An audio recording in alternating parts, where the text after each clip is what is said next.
If you don't understand the destruction of Planned Parenthood offices, and you don't understand the wall that we're going to build on the southern border of the United States, you haven't read the book The Birth Dearth by Ben Wattenberg. Ben Wattenberg was a brilliant Jewish man who was a member of the American Enterprise Institute, and he wrote a book, the first paragraph of which says, "The main problem confronting the United States today is there aren't enough white babies being born in this country." He was an advisor to presidents of the United States. He wrote the book in 1987. He says if we don't change this and change it rapidly, white people will lose their numerical majority in this country, and this will no longer be a white man's land. Now, I'm not misrepresenting this. I'm telling you exactly, almost exactly what he says. He says there are three things we can do to solve this. Number one, we could pay women to have babies, as they have been doing in Western European nations for years. Then he says, and these are his words, not mine, unfortunately, we would have to pay women of all colors to have babies, so we don't want to do that.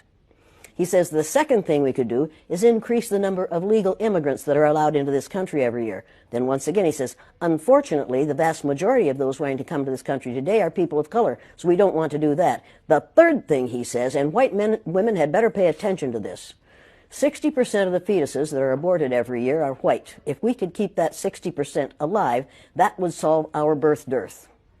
Does that sound like racism to you? Can you talk a little bit about the trauma associated with? The trauma associated with it? Yeah. One of the main traumas is it tells white people that they are superior because of the lack of melanin in their skin.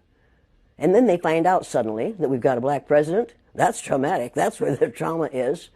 Living a lie, finding out the truth, is traumatic.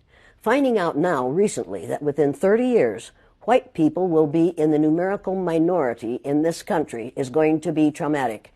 White people are scared to death right now, particularly white males.